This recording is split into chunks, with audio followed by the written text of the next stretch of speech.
Hi everyone, welcome to Artsonia's After School Art Club. Today we have a fun art project from Mrs. Griffith, an art teacher from Montana.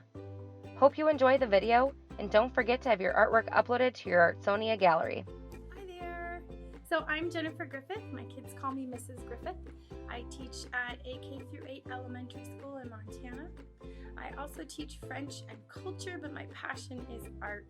I'm so excited to be a part of the Artsonia After School Club to share that with you and to create some beautiful artwork. So enjoy and have fun and let's create. Hi there!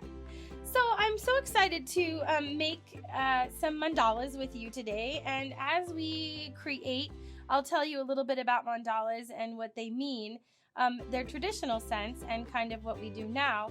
In addition, I'm going to start out with a compass, which you can buy, just a regular compass, and if you have purchased a compass or you have a compass, I'm going to assume that you know how to use it, but ultimately it's to make a perfect circle, so you can move that around. Now for those of you at home, this is a homemade compass that I find to work really well, as long as you have enough space to move your paper, because the goal right now is to actually make some circles, and we do need them to be different sizes and even separate from each other. So to start with, we'll make the smallest circle that we possibly can, and that is with our pencils together. So as you can see here, I have my pencils together. They're in the middle of my paper. It doesn't matter if your paper is going to be horizontal or vertical, or portrait or landscape. Any way that you want to do that is fine.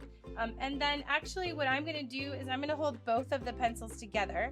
I'm going to move this hand and I'm going to try and let you see that. So I have both the pencils together, and actually I'm just going to turn my paper, and it is going to make the smallest circle that it possibly can with both of them together. The next one I'm going to do is I'm just going to hold it out a little bit more, and then I'm going to go ahead and do the same thing. This is hard for you to see because I am left-handed and put the camera on my left side. So let's see if I can do that with my right hand. So I'm going to go ahead and just turn my paper. Luckily enough, my pencil does stay in the middle. If you're pressing really hard and you're doing this for a while and you put in maybe 5 to 10 circles, you might end up with a little hole in the middle of your paper, and that is okay. So I'm just going to move it out a little bit more. It doesn't have to be the same width, that's fine.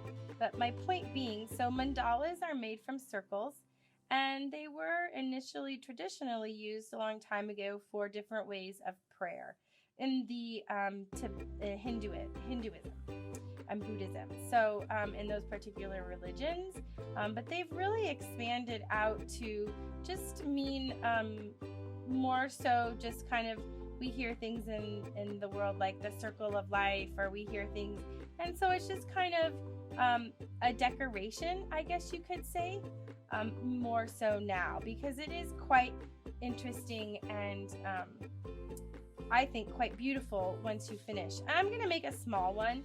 You can obviously go out as far as you want. So I've gone ahead and made 1, 2, 3, 4. I'll do one more. So I'm going to move my pencil out just a little bit more. And I would encourage you to start in pencil and not pen, just because you're going to go over it in pen, and then you'll have the opportunity to make it darker. So if it seems a little light.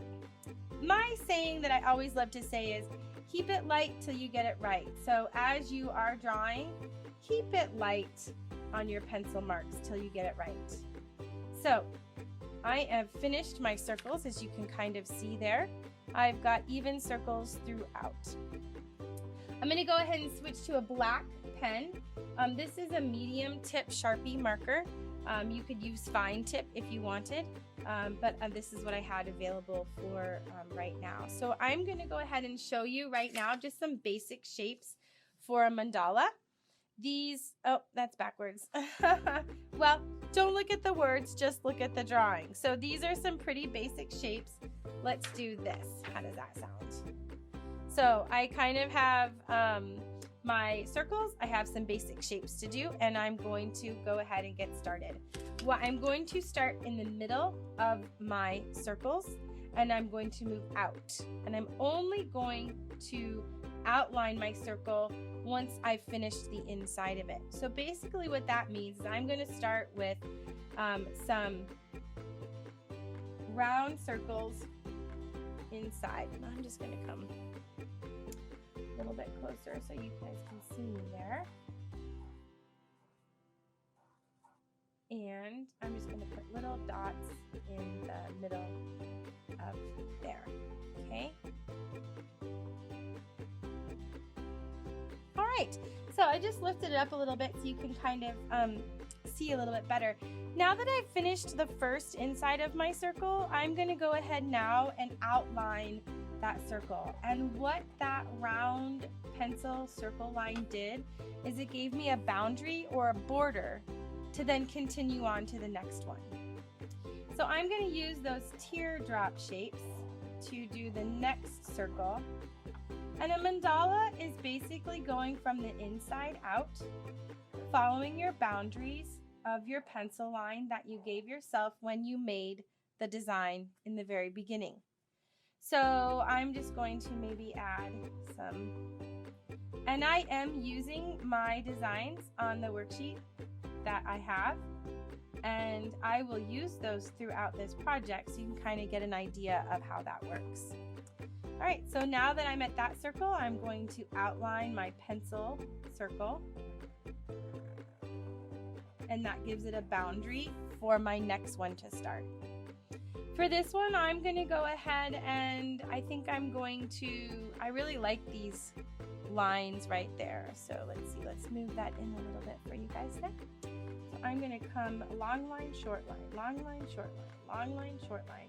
Now, how do I know where to stop? I'm stopping at my next circle. That's how I know where to stop. All right, so I'm going to finish my drawing.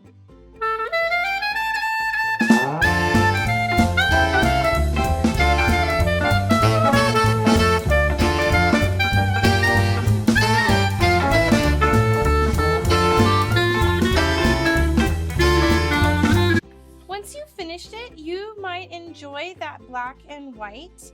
If you prefer to add color, that is your choice, and there's so many ways that you can add color. You could use colored pencils, you could use crayons, markers.